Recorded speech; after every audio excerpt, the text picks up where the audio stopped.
downtown. Quite an improvement over what Lonzo Horton first found here in 1867 as he arrived here from San Francisco. Really under doctor's recommendation. Lonzo Horton, when he arrived here, he was over his 50s, and for a good number of years now he had suffered from tuberculosis.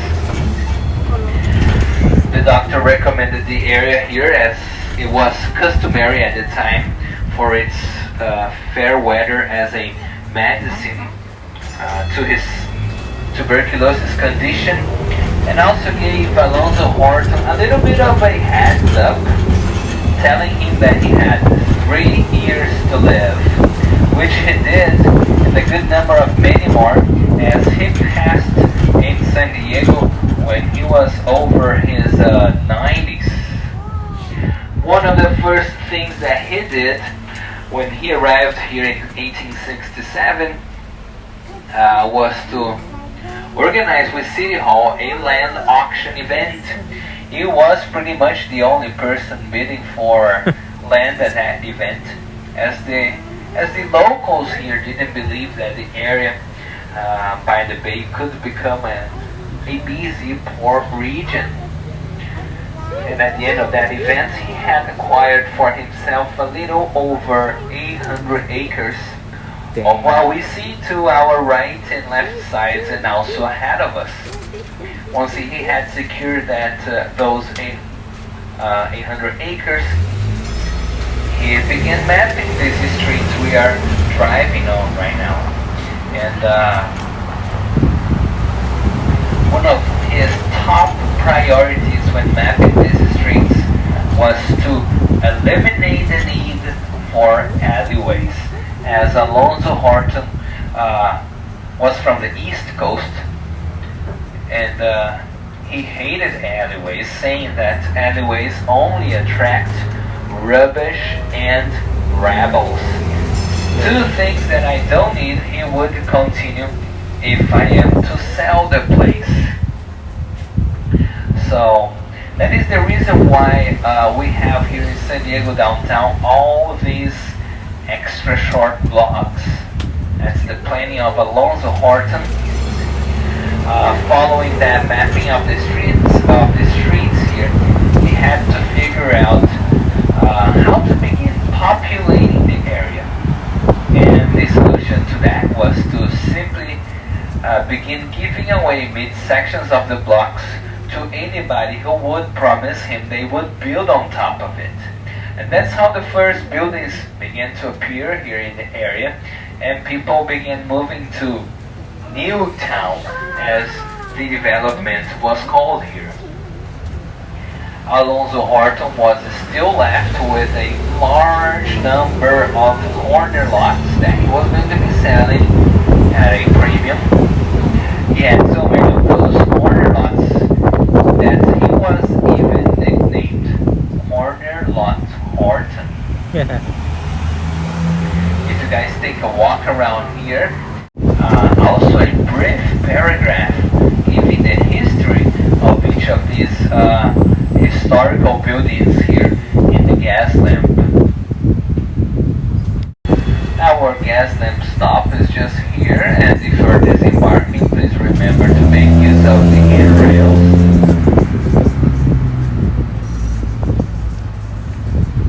Here we are. That's the gas lamp. Glass lamp. Oh, look at that. From the gas lamp, hold 6.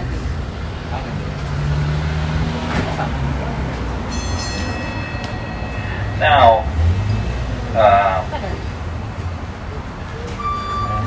this next section of the gas lamp here was once called the Stingery District.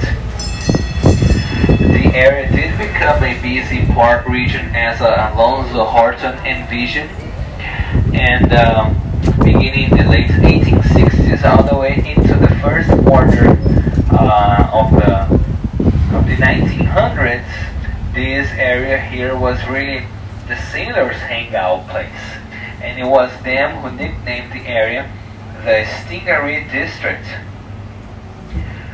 saying that at the Stingery District you're bound to get stung quicker and meaner than swimming in the waters of San Diego Port, which then happened to be infested by stingrays. This next block here we are driving on right now was the last block of San Diego downtown before the waters of that busy port. They would begin just across the intersection here where today we have this line of palm trees, and behind them San Diego Convention Center. Now, all those sailors in the area here found lots of business catering to them. In the area, we had a wide selection of gambling halls, drinking parlors, gentlemen clubs,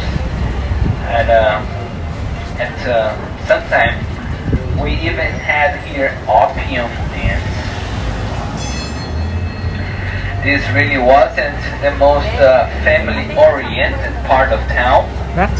Not even San Diego Police Department would venture into here, understaffed as they were at the time. Instead, around here, they would place around the area posters warning people to the typical activities in the area. Activities such as robberies, stabbings, hold-ups, shootings, all good clean fun in this part of town here.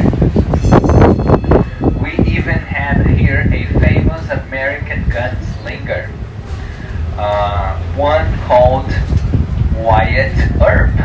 Wyatt Earp moved to the area right after the famous gunfight in OK Corral, Tombstone, Arizona. He was here running those type of business I just mentioned, and occasionally he would also organize. Let me see here. On your left side, you have San Diego Convention Center. This section that is immediately to our left side is part of the expansion project from the early 2000s. In total here we have 2.5 million square feet of rentable space. The largest convention to be hosted here is San Diego Comic Con every year in late July.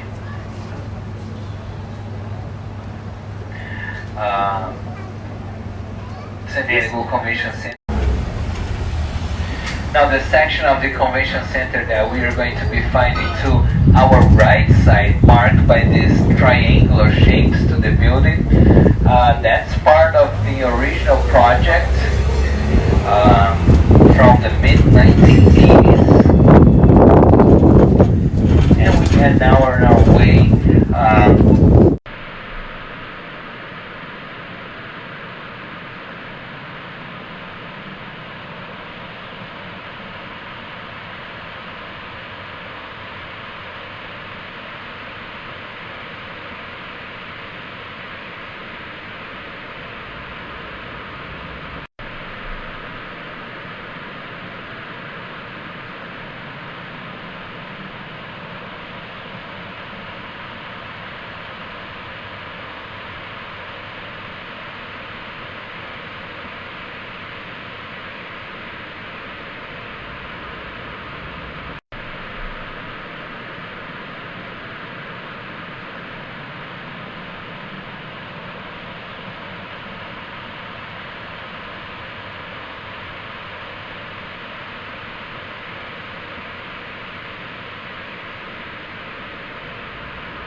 less than a block away from our stop here in Barrie Logan.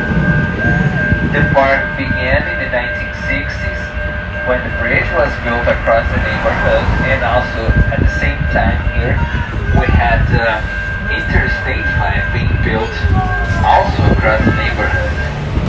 The local artists living here at the time, they took the pillars of the bridge and the bases of Interstate 5 and began using those as canvas for their artwork.